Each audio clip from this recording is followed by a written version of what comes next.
The flight attendant's smug smile vanished as Jasmine Taylor flashed her FBI badge. "This aircraft is now under federal investigation," she announced, watching shock spread across the crew's faces. Just 20 minutes earlier, they'd humiliated her in front of everyone while white passengers received VIP treatment. Before I dive into this incredible story, where are you watching from today? Hit that like button right now and subscribe if you want more stories about people standing up against discrimination.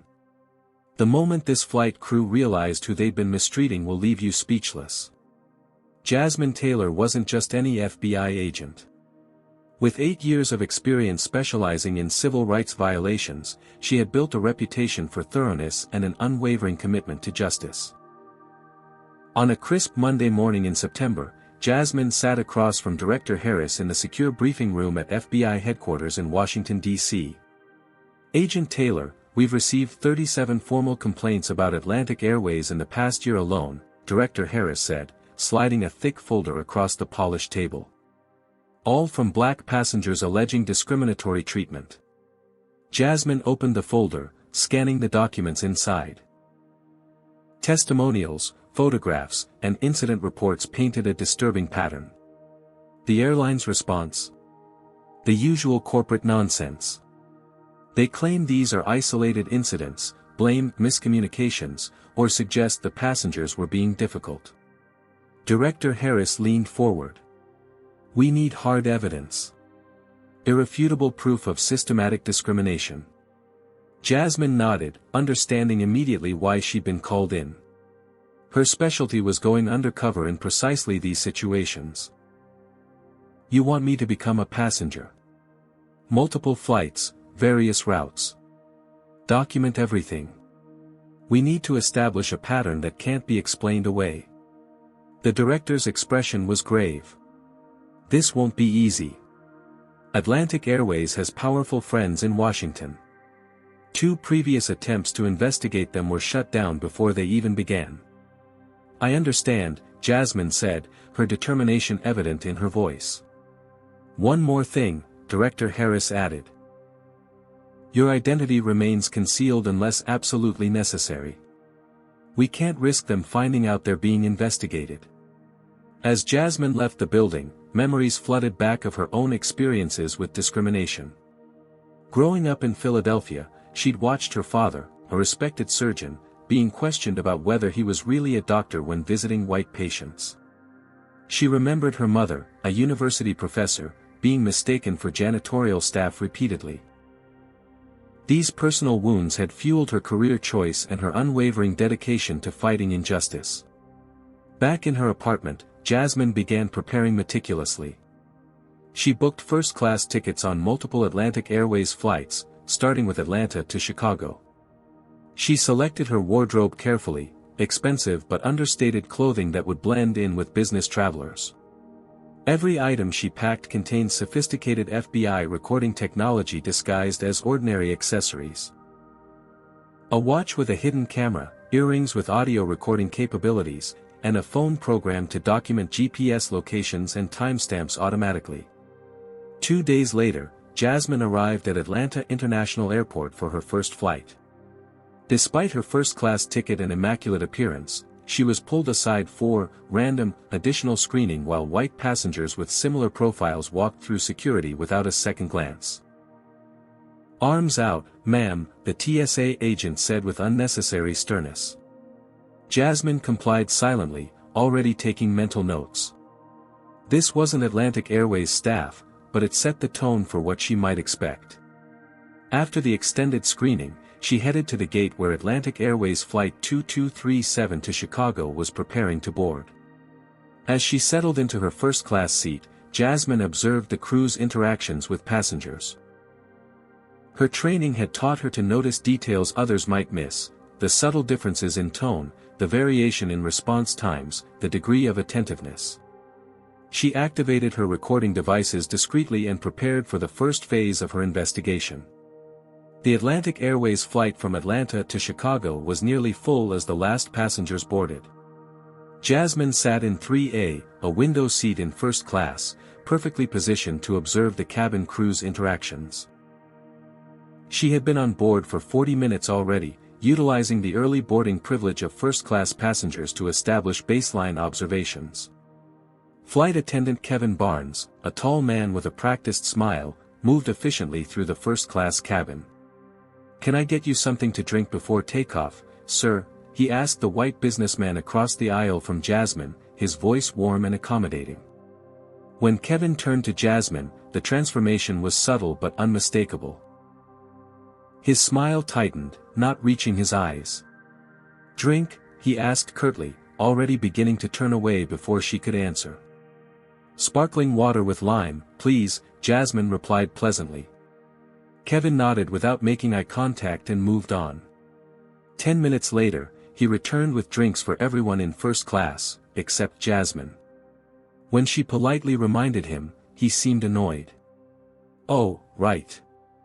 I'll get that when I have a moment." It was another 15 minutes before her drink arrived, without the requested lime, and placed on her tray table with considerably less care than those provided to other passengers. Throughout the flight, Jasmine methodically documented similar discrepancies.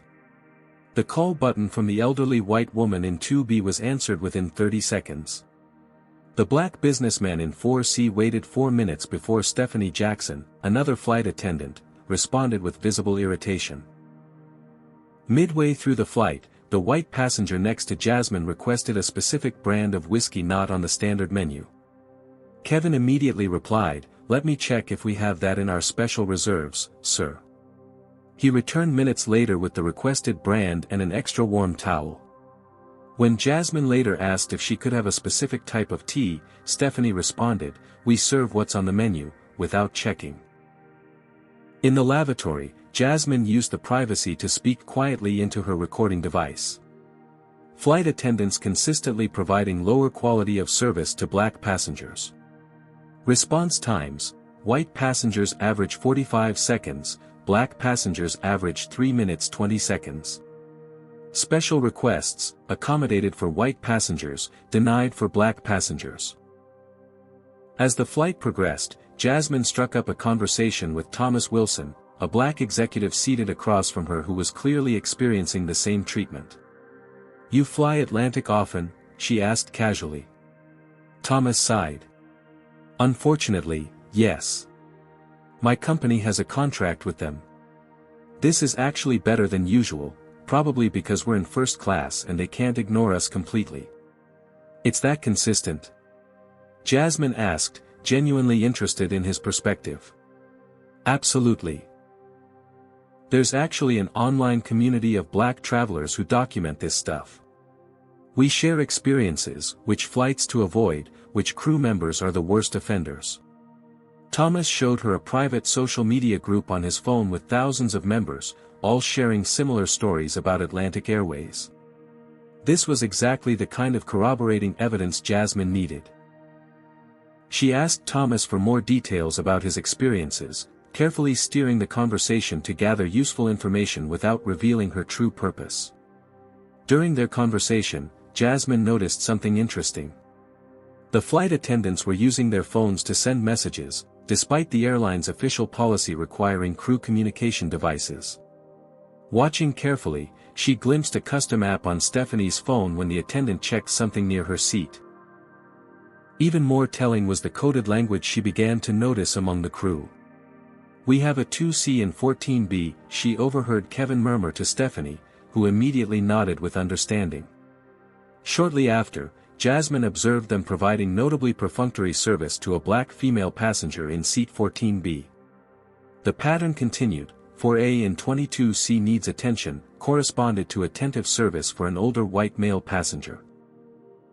Near the end of the flight, Jasmine observed Diane Porter, the head flight attendant, speaking firmly to Kevin and pointing subtly toward a group of black passengers in economy.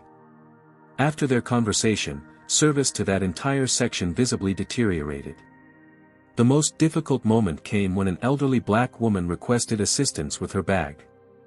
Diane responded, "You should have thought about that before bringing something you can't handle," loud enough for nearby passengers to hear. The woman's embarrassment was palpable as she struggled alone while crew members stood watching. Jasmine felt her professional composure waver. Every instinct told her to intervene, to flash her badge and end this humiliation immediately.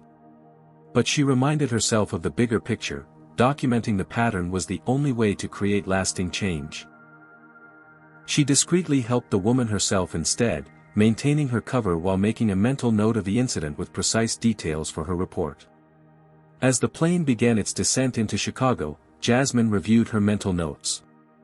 The discrimination wasn't imagined or exaggerated, it was systematic, consistent, and seemed to be directed from the top down. This flight was just the beginning, but it confirmed what the complaints had alleged. Atlantic Airways had a serious problem, and Jasmine was now more determined than ever to expose it. Over the next 3 weeks, Jasmine maintained an exhausting schedule, flying multiple routes on Atlantic Airways. She traveled from Chicago to Dallas, Dallas to Boston, Boston to Miami, and several other major routes. Each flight added to her growing mountain of evidence. In her hotel room in Boston, Jasmine carefully transferred the day's recordings to encrypted FBI servers. Her watch had captured 23 distinct incidents on just one flight.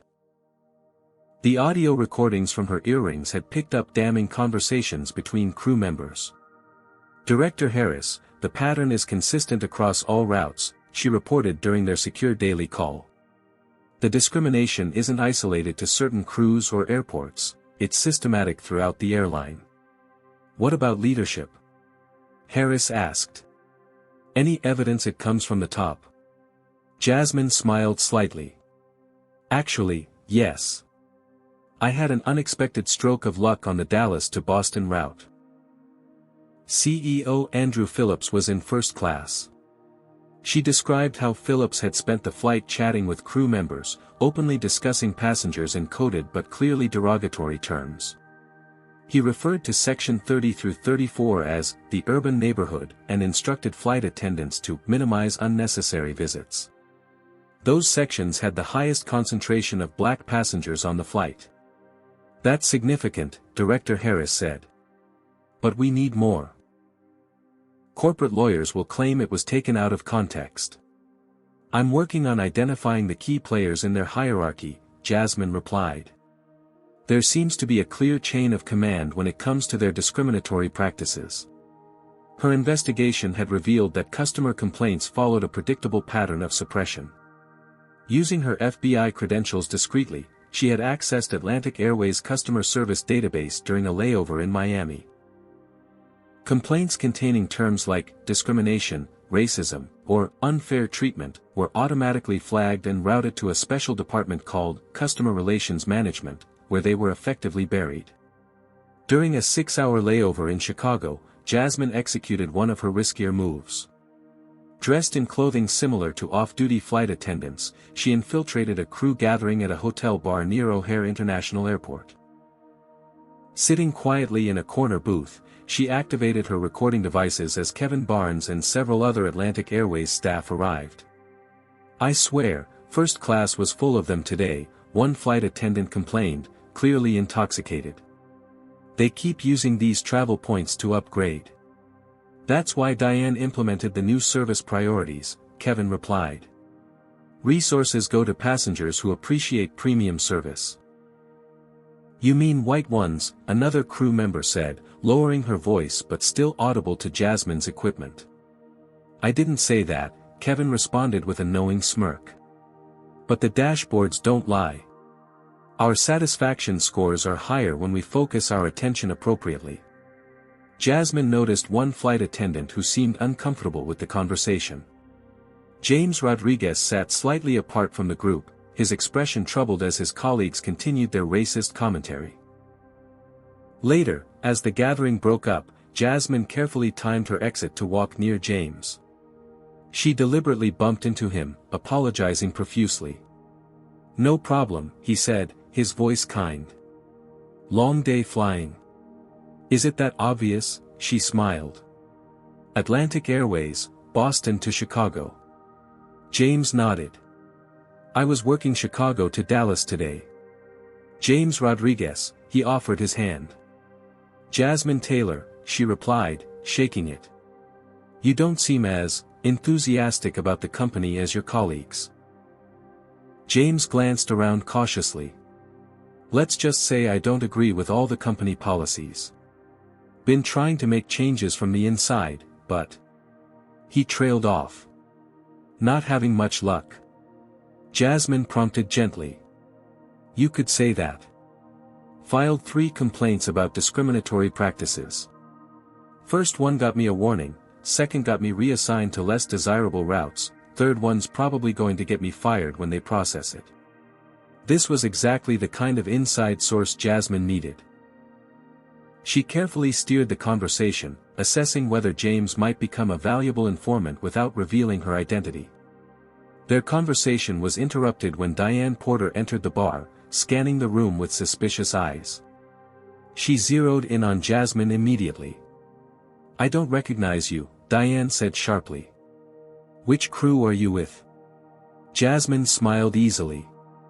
I'm not crew. Just a frequent flyer getting a drink after a long day. Diane's eyes narrowed. You look familiar. I feel like I've seen you on multiple flights recently. I'm a management consultant, Jasmine explained smoothly, using her pre-established cover story. 30 flights a month is normal for me. With which company? Diane pressed. Taylor Consulting Group, Jasmine replied without hesitation. We specialize in operational efficiency. Diane seemed unconvinced but couldn't find reason to challenge her further. As she walked away, Jasmine knew her cover had nearly been blown. She would need to be even more careful going forward. Her frequent presence on Atlantic Airways flights was beginning to attract unwanted attention. The Atlantic Airways flight from New York to Los Angeles was considered the airline's flagship route. First-class tickets cost over $4,000, and the service was supposed to be unparalleled. For Jasmine, it represented a critical opportunity to observe how discrimination manifested even in the airline's most premium offering. She settled into her luxurious seat, 2A, observing as other first-class passengers boarded. The treatment difference began immediately. The flight attendants, led by Diane Porter herself, greeted white passengers by name with warm smiles. Mr. Johnson, lovely to see you again. Your usual bourbon will be ready after takeoff. Mrs. Wilson, we have that special pillow you requested. When Diane reached Jasmine, the transformation was jarring. Seatbelt needs to be fastened, she said flatly, without a greeting, introduction, or smile, before moving on to warmly welcome the white passenger behind Jasmine. Throughout the boarding process, Jasmine was treated as an unwelcome intruder rather than a premium passenger who had paid the same $4,000 as everyone else in the cabin. When she requested a pre-flight water, Kevin Barnes, who was also working this premium route, visibly rolled his eyes before walking away. He returned several minutes later, practically dropping the water bottle on her tray rather than handing it to her like he did for other passengers. The situation escalated when Jackson Parker, a white businessman in seat 2B next to Jasmine, accidentally spilled his champagne. Some of the liquid splashed onto Jasmine's designer blouse. I am so sorry, Jackson said, genuinely apologetic. Before Jasmine could respond, Diane rushed over. Sir, are you all right? Let me get you a fresh napkin and a new drink. She turned to Jasmine with a completely different tone. You should be more careful about where you place your things. Your bag probably bumped his elbow. Jasmine's bag had been properly stowed, nowhere near Jackson's elbow. The accusation was completely fabricated. Actually, Jackson interjected, it was entirely my fault. I knocked it over. Diane ignored him, continuing to dote on him while acting as though Jasmine's now stained blouse was her own fault. No replacement drink was offered to her, no napkins provided. Jasmine maintained her composure, documenting the incident mentally while continuing her observation. The pattern continued throughout meal service. White passengers were asked specific questions about their meal preferences. Would you prefer your steak medium or medium rare? Would you like the sauce on the side? When it came to Jasmine's turn, Kevin simply said, chicken or pasta, with no further customization offered. Have you ever experienced unfair treatment that made your blood boil? Comment number 1 if you've ever been discriminated against and had to keep your cool like Jasmine. Hit that like button if you're impressed by her self-control so far.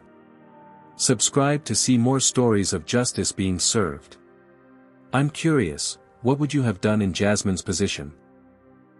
Would you have revealed your identity earlier or continued gathering evidence? The most shocking part of this flight is still coming up. The breaking point came 2 hours into the flight when a medical situation developed in economy class. Jasmine overheard a passenger informing Stephanie Jackson that a child was having difficulty breathing. "I'll check when I can," Stephanie responded dismissively. From her position, Jasmine could see into the economy section where a black family was trying to help their son, who appeared to be having an asthma attack.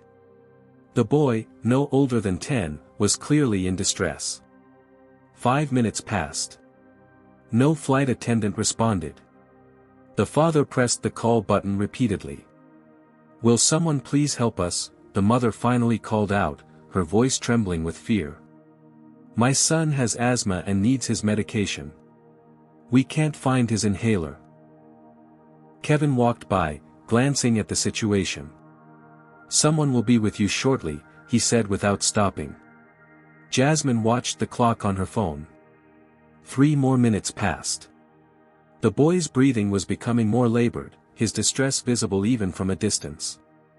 His parents were becoming frantic. This was no longer about gathering evidence. A child's life was potentially at risk. Jasmine stood up, prepared to break her cover if necessary to ensure the child's safety. But first, she tried a different approach. "Excuse me," she said loudly, approaching Kevin. "There's a child in medical distress in row 34. As a physician, I'm concerned about the delayed response. Is there a medical kit on board?" She wasn't a physician, but the claim gave her intervention authority without revealing her true identity.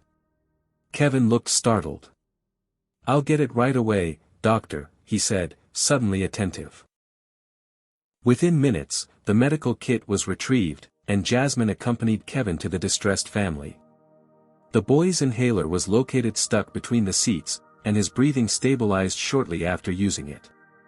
"Thank you so much," the mother said, tears in her eyes. "We pressed the call button so many times. This happens too often," the father said quietly to Jasmine as she prepared to return to her seat. "My brother flies this airline regularly. Last month, he requested a glass of water 3 times before anyone acknowledged him. We're used to it, but when it affects our son's health." Jasmine nodded sympathetically. "Has anyone ever filed a complaint?" "Multiple times," he responded. "Nothing ever changes."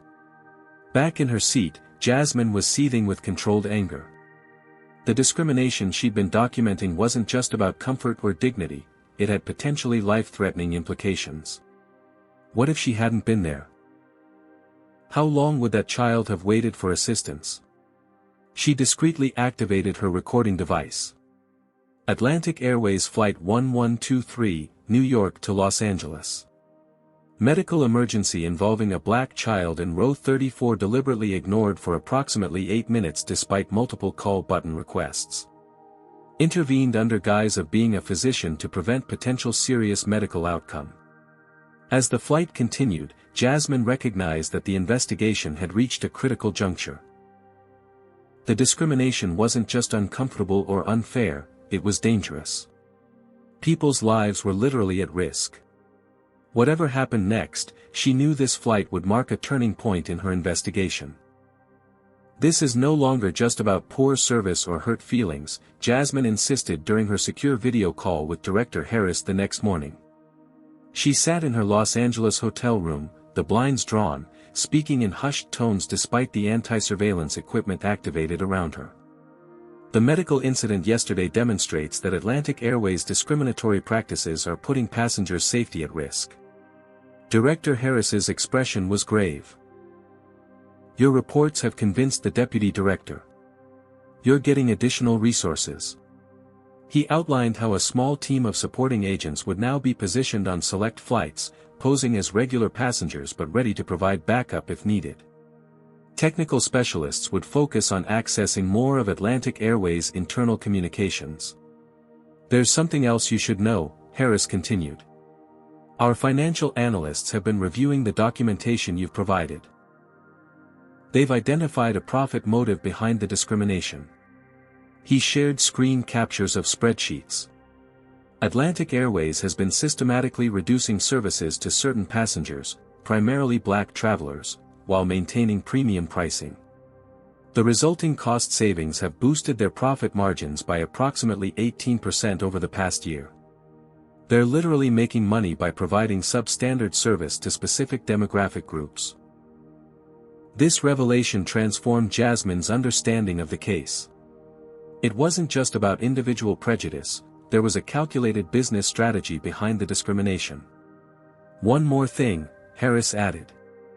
Your potential informant, James Rodriguez. We've done background checks. He's legitimate. He filed 3 internal complaints about discriminatory practices, exactly as he told you. His most recent complaint included detailed documentation that closely matches your own observations. Jasmine nodded. I'll establish secure contact. Later that day, she accidentally encountered James at a coffee shop near the airline's Los Angeles crew accommodations, a meeting carefully orchestrated to appear coincidental. Twice in 1 week, James smiled, recognizing her from Chicago. You really do fly a lot. Occupational hazard, Jasmine replied, joining him at his table. After building rapport through casual conversation, she carefully steered the discussion toward his concerns about Atlantic Airways. Those complaints you mentioned, what exactly did you document? She asked. James looked around cautiously before lowering his voice. Systematic discrimination against black passengers. Coded language in crew communications. Deliberate delays in service. I even found internal training materials that essentially teach new flight attendants how to minimize resource allocation to certain passengers while maintaining plausible deniability. And what happened when you reported it? First complaint disappeared into the void. Second one got me transferred from international routes to domestic, a significant pay cut. After the third, my supervisor told me off the record that I should start looking for another job. His expression hardened. But I can't just watch it happen. Last month, a diabetic passenger went 2 hours without water because her requests were ignored. She nearly went into a medical crisis. Jasmine made her decision. While she couldn't reveal her FBI identity, she could offer James a lifeline. What if I told you I'm not just a frequent flyer? What if I said I represent an organization that's very interested in what's happening at Atlantic Airways? James studied her face. I'd ask which organization. I can't tell you that yet. But I can tell you we're building a case. And your information could be valuable. Over the next hour, they established a secure communication protocol. James would provide internal documents and advance notice of particularly problematic flight crews, while Jasmine would ensure his eventual protection once the investigation concluded. Meanwhile, Atlantic Airways executives had begun noticing patterns in customer complaints that suggested scrutiny. During her next flight, Jasmine overheard Diane Porter instructing crew members about new protocols. Corporate is concerned about potential investigation into service disparities, Diane told the assembled crew before takeoff. All crew members must ensure their actions are justified by passenger behavior. Document any issues thoroughly. If certain passengers receive less attention, there must be documented reasons. The airline was implementing damage control, making their discrimination more subtle but no less real. Jasmine needed to adapt her strategies accordingly. On a flight from Chicago to Seattle, she nearly got caught photographing an internal memo left carelessly in the first-class lavatory. The document outlined specific service efficiency guidelines that included coded instructions for identifying which passengers deserved priority attention. She managed to capture the images seconds before Kevin knocked on the door, claiming other passengers were waiting. Through James, Jasmine gained access to Atlantic Airways crew training materials. What she discovered was shocking: a corporate training program that effectively taught racial profiling under the guise of passenger differentiation for service optimization. New flight attendants were shown subtle ways to identify high-value passengers versus service-intensive passengers, categorizations that overwhelmingly corresponded to race. As Jasmine compiled this evidence, the FBI team made another disturbing discovery. Atlantic Airways practices weren't isolated. They had connections to a nationwide pattern involving multiple businesses in the transportation sector. The airline's CEO, Andrew Phillips, sat on the boards of several companies with similar discriminatory patterns. What Jasmine had uncovered was potentially just one part of a much larger system of corporate discrimination. "Be careful," Director Harris warned during their next check-in. "We've detected unusual interest in our investigation from some powerful quarters. Someone's trying to identify our undercover operative." Phillips has friends in Washington, Jasmine recalled. Exactly. There's pressure coming from several senators to redirect FBI resources away from harassing legitimate businesses. They don't know about you specifically, but they're trying to shut us down. The stakes were getting higher. Jasmine wasn't just documenting discrimination anymore, she was potentially exposing a network of corporate interests profiting from systematic racism. And those interests were becoming aware of the threat she posed. Atlantic Airways Flight 775 from Los Angeles to New York was known in travel circles as the Celebrity Express. With its late morning departure time and premium service, it regularly carried entertainment executives, film stars, and business leaders between the coastal hubs. If Jasmine wanted to document discrimination at the highest profile level, this was the flight to be on. She arrived at LAX 3 hours early, observing the check-in process from a discreet distance before approaching the premium counter herself. The contrast was immediately apparent. White celebrities were escorted quickly through the process, often accompanied by staff to the security fast track. Business travelers with platinum status received warm greetings and immediate attention. When Jasmine presented her first-class ticket and premier status card, the ticket agent's demeanor changed visibly.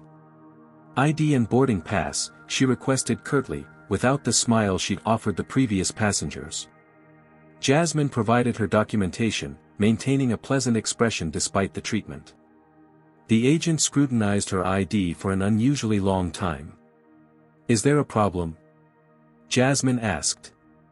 "This first-class ticket, how did you purchase it?" The agent asked, the implication clear in her tone. "The same way everyone else does," Jasmine replied evenly. "Through your website." The agent made a phone call, speaking quietly while occasionally glancing at Jasmine. After a lengthy delay, she finally processed the boarding pass, without the lounge access information or priority security directions she'd given to previous first-class passengers. Next, she called, dismissing Jasmine without another word. Rather than proceeding to security, Jasmine moved to a nearby seating area and discreetly activated her FBI communication device. Subject experiencing deliberate boarding obstruction at LAX premium counter. Agent questioned legitimacy of ticket purchase and made unexplained call before processing. Suspect flagging system in place. The response came quickly. Understood. 2 agents positioning at departure gate. Proceed as planned. By the time Jasmine reached the gate, boarding had already begun. Despite first-class passengers being called first, when she approached the gate agent, she was stopped. "We're boarding Group A right now," the agent said, despite Jasmine's boarding pass clearly showing she was in first class. "I'm in first class," Jasmine responded calmly, presenting her boarding pass again. The agent reluctantly scanned it, then said, "We need to check your carry-on for size compliance." Jasmine noticed that no other first-class passengers had been subjected to this additional screening. "Is there a particular concern with my standard-sized roller bag that wasn't an issue for any other first-class passenger?" she asked pointedly. The question clearly made the agent uncomfortable. Just following procedures, he muttered, finally waving her through. On board, the pattern continued. The flight attendants provided attentive, personalized service to the white passengers in first class, while Jasmine received the bare minimum. When she politely requested a magazine, Kevin Barnes responded, "They're for premium passengers," despite Jasmine sitting in the premium cabin he was serving. "I am a premium passenger," she pointed out. "I'm sitting in first class." Kevin's expression tightened. "I'll check if we have any left after serving everyone else." The magazines were never provided. The situation escalated during the meal service when Jasmine's pre-ordered special meal was, mysteriously, missing from the manifest. When she questioned this, Diane Porter approached her seat. "Is there a problem?" Diane asked, her tone making it clear that she considered Jasmine to be the problem. "I pre-ordered a special meal that doesn't seem to be available," Jasmine explained calmly. "Our premium passengers know to confirm special requests at check-in," Diane replied dismissively. "You'll have to choose from what's available." A white passenger across the aisle spoke up. "I didn't confirm my special meal at check-in, but mine was provided correctly." Diane ignored the comment completely, continuing to stare down at Jasmine. "If you continue to disrupt the service for our other passengers, we'll have to take appropriate measures." "I'm simply requesting the meal I ordered and paid for," Jasmine responded, maintaining her composure while noting that several passengers had begun to notice the confrontation. "Your tone is inappropriate," Diane stated loudly, clearly attempting to create a narrative of a difficult passenger. Around the cabin, Jasmine noticed several passengers discreetly activating their phones to record the interaction. This was quickly becoming exactly the kind of public incident that might force her to reveal her identity before gathering all the evidence she needed. "I apologize if my tone seemed inappropriate," Jasmine said calmly. "I'm simply trying to understand why my pre-ordered meal isn't available when everyone else received theirs." "You need to lower your voice and stop creating a disturbance," Diane insisted, despite Jasmine speaking at a normal volume. "I'm speaking at the same volume as everyone else," Jasmine pointed out. Diane turned to Kevin. "Call the captain. Tell him we have an unruly passenger in 2A. Other passengers began to murmur in confusion. The businessman next to Jasmine spoke up. "She hasn't been unruly at all. This is completely inappropriate." Diane ignored him and continued addressing Jasmine. "You'll need to come with me to the back of the aircraft." "May I ask why?" Jasmine inquired. "Security concerns." "Now."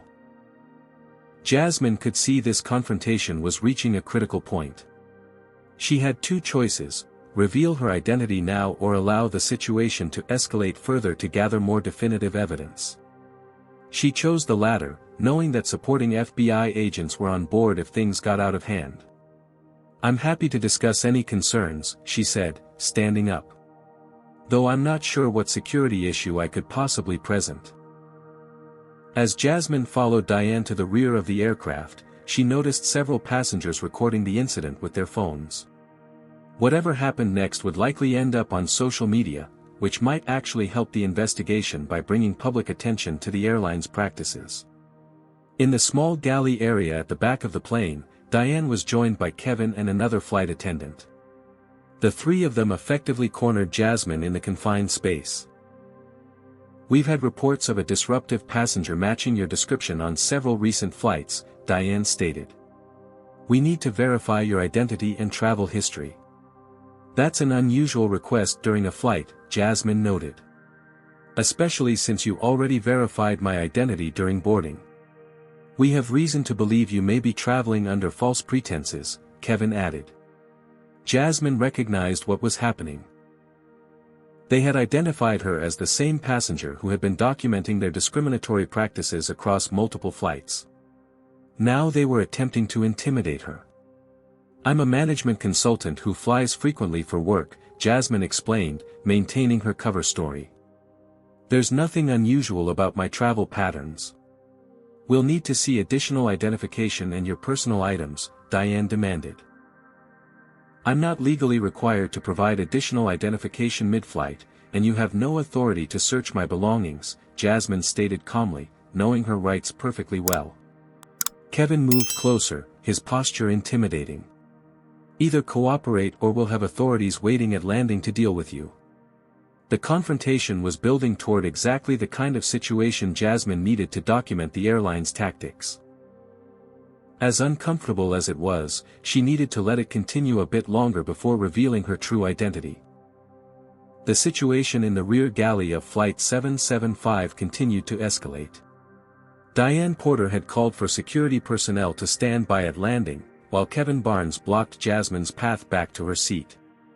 The third flight attendant, a younger woman named Sarah, looked increasingly uncomfortable with the situation. You've been observed on at least 8 different Atlantic Airways flights in the past month, Diane stated accusingly. That fits the profile of someone conducting corporate espionage. I'm a frequent business traveler, Jasmine repeated calmly. My company has accounts with several airlines, including yours. We're going to need to see your phone and laptop, Kevin demanded. Absolutely not, Jasmine replied firmly. You have no legal authority to search my personal devices. Diane's expression hardened. We have the authority to ensure flight safety, and your behavior has been flagged as suspicious. What specific behavior has been suspicious? Jasmine asked. Requesting the meal I ordered. Expecting the same service other first-class passengers receive. Your tone is aggressive and threatening, Kevin claimed, though Jasmine had maintained a calm, professional demeanor throughout. I'd like to return to my seat now, Jasmine stated. That's not happening, Diane replied. You'll remain here until we determine you're not a threat. This illegal detention was exactly the kind of escalation Jasmine had been waiting to document. The airline staff had crossed a clear legal boundary. Am I being detained? Jasmine asked directly. We're securing a potential threat, Kevin responded. So I am being detained. On what grounds? Diane looked flustered for a moment before recovering. We've received reports about a passenger matching your description attempting to access secure areas of aircraft on recent flights. This was a complete fabrication, and Jasmine knew it. That's a serious accusation. May I ask which flights these alleged incidents occurred on? The question clearly caught Diane off guard. She hadn't expected Jasmine to challenge the claims so directly. That information is confidential for security reasons. I see, Jasmine replied.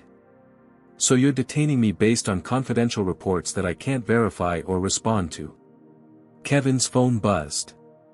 He checked it and whispered something to Diane, whose eyes widened slightly. The captain has contacted our head office, Diane announced. CEO Phillips wants to speak with you personally upon landing. This was an unexpected development. The CEO himself was getting involved, suggesting Jasmine's investigation had triggered significant concern at the highest levels of the company. Why would the CEO want to speak with a random passenger? Jasmine asked, knowing the question would force them to reveal more of their thinking. You're not a random passenger, Kevin snapped. You've been monitoring our crew, taking notes, asking suspicious questions. So observing the service I receive as a paying customer is now considered suspicious activity? The confrontation was interrupted by a knock on the galley door. A flight attendant from economy class looked in nervously. Diane, there's a situation in the main cabin. Multiple passengers are filming what's happening back here and asking questions. Some are mentioning discrimination. Diane's face flushed with anger. Tell them to turn off their devices immediately. That's a violation of our photography policy. They're refusing.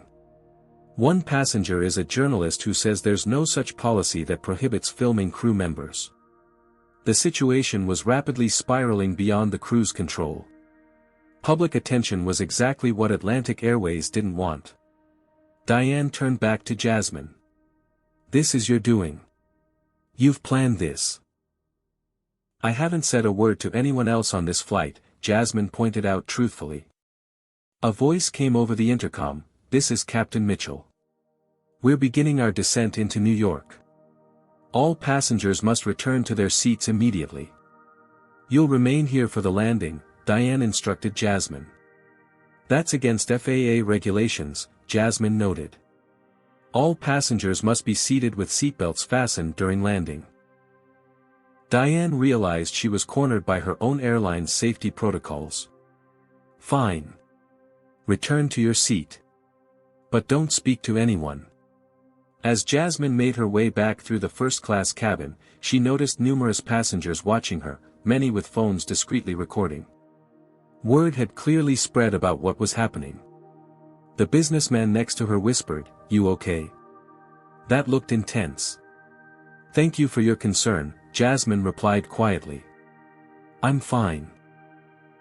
As the plane landed at JFK, the captain made another announcement, "Ladies and gentlemen, we request that all passengers remain seated upon arrival. Security personnel will be boarding the aircraft first." When the aircraft reached the gate, the door opened to reveal not just regular airport security but 2 police officers. Diane approached them immediately, speaking in hushed tones while pointing toward Jasmine. One officer approached her seat. "Ma'am, we need you to come with us." "May I ask why?" Jasmine inquired politely. "The flight crew has reported disruptive behavior," he replied. Several passengers immediately protested. "That's completely false," the businessman next to her stated firmly. "She was discriminated against the entire flight, then detained in the back for no reason." "I have the whole thing on video," another passenger added. The officer seemed uncertain, caught between the crew's claims and the passengers' contradicting statements. At that moment, the cabin door opened again, and an imposing man in an expensive suit entered, flanked by airline executives. From James's descriptions and photos from her briefing materials, Jasmine immediately recognized Andrew Phillips, CEO of Atlantic Airways. Phillips surveyed the scene, his gaze landing on Jasmine with cold recognition. "This is the one," he said to the officers. "We've had reports about this individual on multiple flights. We believe she's engaged in corporate espionage." The accusation hung in the air as passengers murmured in confusion. "What's your name?" Phillips demanded. Jasmine realized the moment had arrived. The confrontation had escalated to the point where she had gathered all the evidence she needed, including direct involvement from the CEO himself. "My name is Jasmine Taylor," she replied calmly, reaching into her jacket. Phillips smiled triumphantly, clearly expecting her to produce identification that would contradict her previous statements. Instead, Jasmine pulled out her FBI badge, holding it up for everyone to see. "Special Agent Jasmine Taylor, Federal Bureau of Investigation. And you're right about one thing, Mr. Phillips, I have been on multiple Atlantic Airways flights. Conducting an official investigation into systematic racial discrimination by your airline." The stunned silence that followed was absolute. The expression on Andrew Phillips' face transformed from smug confidence to shock in an instant. Diane Porter took an involuntary step backward, while Kevin Barnes froze completely. The police officers, now understanding the situation, immediately changed their posture. "This aircraft and all Atlantic Airways operations are now under federal investigation," Jasmine announced, her voice clear and authoritative. "I am executing a warrant to seize evidence related to violations of federal civil rights laws." She turned to the police officers. "Officers, I'm requesting your assistance in securing this aircraft as a crime scene. No airline personnel should leave until they've been interviewed by federal agents." The officers nodded, immediately recognizing the authority of her FBI credentials. "This is outrageous," Phillips sputtered, recovering his composure. "You have no jurisdiction over airline operations. This is a private company. Federal civil rights laws apply to all businesses serving the public," Jasmine replied calmly. "And we have substantial evidence that Atlantic Airways has engaged in systematic discrimination in violation of those laws." She pressed her communication device. "Team Alpha, move in. Within moments, 3 passengers from different parts of the aircraft stood up, revealing FBI credentials of their own. They had been positioned on the flight as backup, documenting everything from different angles. "You've been under surveillance for weeks," Jasmine informed Phillips. "Every discriminatory action, every coded message, every instance of disparate treatment has been documented in detail." Passengers throughout the cabin began to murmur, many openly recording the confrontation on their phones. Special Agent Calloway, Jasmine addressed one of her colleagues, "Please ensure all digital systems on this aircraft are secured." Special Agent Wilson, begin taking statements from passengers who witnessed discrimination during this flight. Phillips pulled out his phone. "I'm calling our attorneys and several senators who will be very interested to hear about this abuse of federal power." "Feel free," Jasmine replied. "Though you should know that calls to Senators Matthews and Blackburn won't help you this time. They've been briefed on the investigation and the evidence we've gathered." Phillips' face paled slightly, confirming Jasmine's suspicion that these were indeed the political connections he had been counting on. As the confrontation continued in the cabin, James Rodriguez approached from the rear of the aircraft where he had been working in economy class. "Agent Taylor," he said, revealing that he had known her true identity all along, "I have the internal documents you requested." Phillips looked betrayed. "Rodriguez? You're working with them?" "Someone had to stand up against what's happening at this airline," James replied firmly. "I tried to address it internally 3 times. You buried my reports and threatened my job." James handed Jasmine a tablet. "These are the internal training materials that explicitly instruct crew members to provide different levels of service based on coded passenger classifications. I've also included the algorithm used to flag problematic passengers in the reservation system. It disproportionately targets passengers with names common in black communities." By now, a team of FBI agents had entered the aircraft, establishing control of the scene. Jasmine turned to the lead agent. "Secure the airline's offices and servers before they can delete evidence," she instructed. "Focus on the customer service database and internal communications systems." Phillips attempted one last assertion of authority. "This is corporate terrorism. I have friends in Washington who will shut this down immediately." He pulled out his phone again, but Jasmine was prepared. "Andrew Phillips, while you have the right to contact legal counsel, I should inform you that we have evidence of your direct involvement in establishing discriminatory policies. Specifically, we have recordings from the Dallas to Boston flight 3 weeks ago where you explicitly instructed crew to minimize service to sections with predominantly black passengers." Phillips' confidence visibly crumbled. "Those comments were taken out of context." "We have the full context, Mr. Phillips. Along with internal memos where you outlined the service efficiency program that systematically reduced resources allocated to black passengers while maintaining premium pricing. The financial analysis unit at the Bureau has calculated that this discriminatory practice increased your profit margins by approximately 18% over the past year." As Jasmine spoke, she noticed several flight attendants exchanging worried glances. The realization that the FBI had been gathering evidence for weeks was sinking in.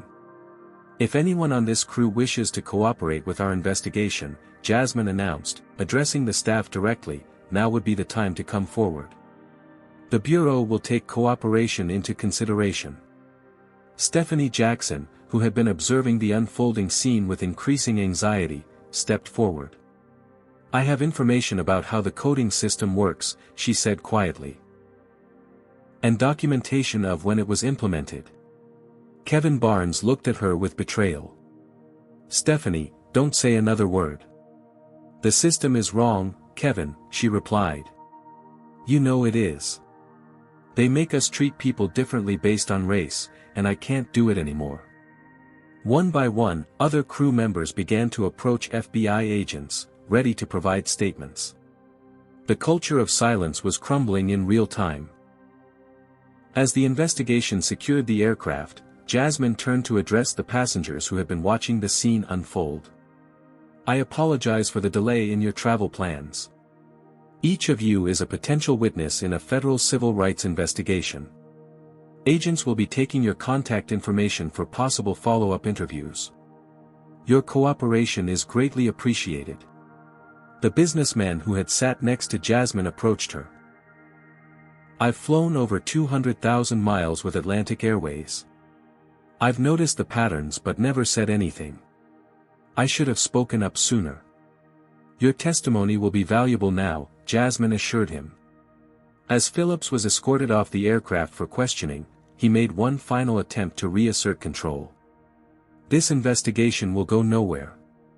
This company has the best attorneys in the country. Jasmine smiled slightly. Mr. Phillips, the best attorneys in the country can't explain away thousands of documented incidents of discrimination, internal training materials that explicitly teach profiling, and financial records showing profit derived from discriminatory practices. This investigation isn't going away. The evidence Jasmine and her team had gathered was overwhelming. What had begun as an investigation into customer service complaints had uncovered a systematic corporate policy of discrimination that extended throughout Atlantic Airways operations and potentially to other businesses as well. As she supervised the scene, Jasmine received a call from Director Harris. The Attorney General has been briefed, he informed her. This is bigger than we initially thought. Phillips sits on the boards of 6 other companies with similar patterns. We're expanding the investigation. What about the political pressure? Jasmine asked. Gone. Once the White House saw the evidence, particularly the medical incidents where safety was compromised, they're fully supporting the investigation. The tide had turned completely. After weeks of careful documentation and strategic patience, justice was finally being set in motion. 3 months after the dramatic confrontation aboard Atlantic Airways Flight 775, Jasmine Taylor stood at the podium in the FBI press room, addressing a gathering of journalists from around the country. The investigation had grown far beyond its original scope, revealing discriminatory practices across multiple sectors of the transportation industry. Today, the Department of Justice is announcing the most comprehensive civil rights enforcement action in the transportation sector in 2 decades, Jasmine stated, her voice steady and clear. Following our initial investigation into Atlantic Airways, we have identified and documented systematic discrimination affecting over 600,000 passengers on multiple airlines and transportation services. Behind her stood Director Harris and the Attorney General, underscoring the significance of the case. On screens throughout the room, evidence from the investigation displayed in damning detail, internal memos, training materials, financial records, and testimony from both victims and whistleblowers.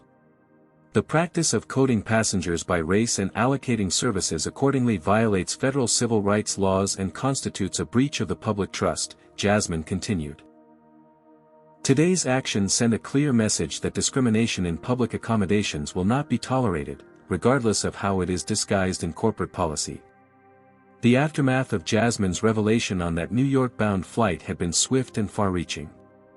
Within hours, videos taken by passengers had gone viral on social media, generating millions of views and thousands of comments from people sharing similar experiences.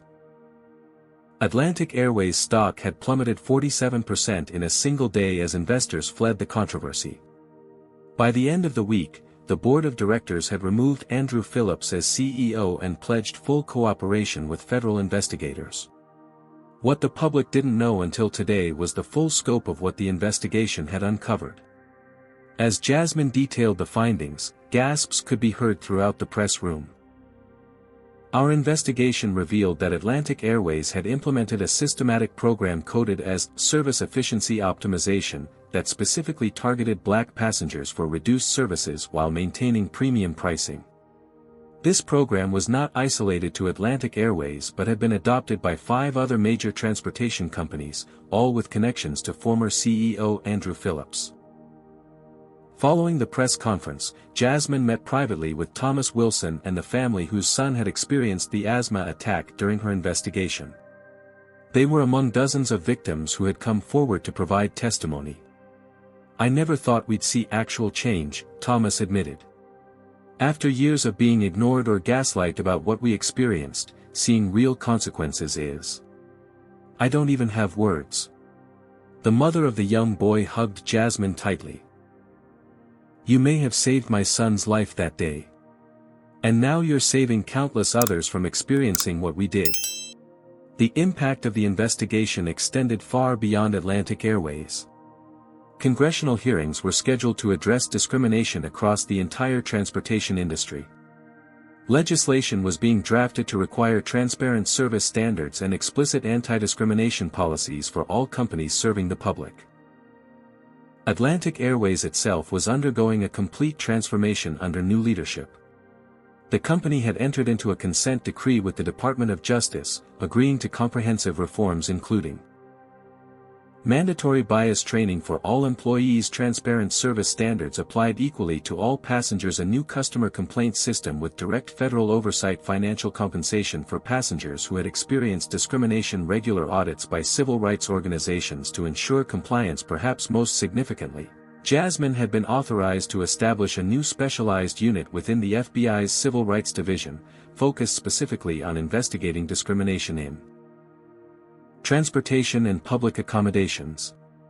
The unit would use the techniques and technologies developed during the Atlantic Airways investigation to address similar issues nationwide. James Rodriguez, whose courage in providing internal documentation had been crucial to the case, had been hired as a civilian consultant to this new unit, bringing his industry expertise to help train investigators. We've created a model for identifying and addressing systematic discrimination that can be applied across industries, Jasmine explained during a briefing with her new team. The techniques we developed for this investigation have applications far beyond airlines. On the personal level, Jasmine had received hundreds of messages from people thanking her for bringing these issues to light. Many shared their own experiences of discrimination that they had previously believed would never be addressed. 6 months after the investigation became public, Jasmine was invited to speak at a national civil rights conference. Standing before an audience of activists, legal experts, and ordinary citizens who had experienced discrimination, she reflected on the case that had become a turning point. The Atlantic Airways investigation demonstrated something powerful, she told the audience. When we meticulously document injustice, when we gather evidence with patience and precision, and when we stand firm in the face of intimidation, systems of discrimination cannot stand. They crumble under the weight of truth. The most profound change, perhaps, was in the daily experiences of countless travelers who would never know they had been spared the humiliation and danger of discriminatory treatment because one woman had the courage and persistence to expose what many had experienced but few had been able to prove. This powerful account of Jasmine Taylor's undercover investigation demonstrates how systematic racism often hides behind corporate policies and efficiency measures. When discrimination becomes institutionalized, it creates harm that extends far beyond hurt feelings. It can threaten safety, health, and human dignity. The story teaches us that fighting racism requires more than individual courage. It demands meticulous documentation, strategic patience, and institutional backing. What makes Jasmine's approach so effective is her commitment to gathering irrefutable evidence rather than confronting individual incidents immediately. By allowing the discrimination to continue temporarily, she enabled a complete system change that helped thousands rather than addressing single instances. The story also reveals how discrimination often has financial motivations. The airline literally profited from providing substandard service to black passengers. When we follow the money, we often find the true motivations behind racist policies. Perhaps most importantly, this account shows that speaking up matters. From James Rodriguez's internal complaints to the passengers who recorded the confrontation, each person who refused to stay silent contributed to dismantling a system of injustice. Has a story about overcoming discrimination ever inspired you to speak up when witnessing injustice? Share your experiences in the comments below.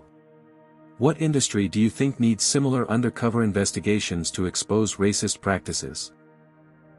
If Jasmine's determination inspired you, please hit that like button and subscribe for more powerful stories of justice prevailing against discrimination. Share this video with someone who needs encouragement to stand up against racism in their workplace or community. Thank you for being part of a community that believes in equality and accountability. Remember, documented truth is the most powerful weapon against systemic racism.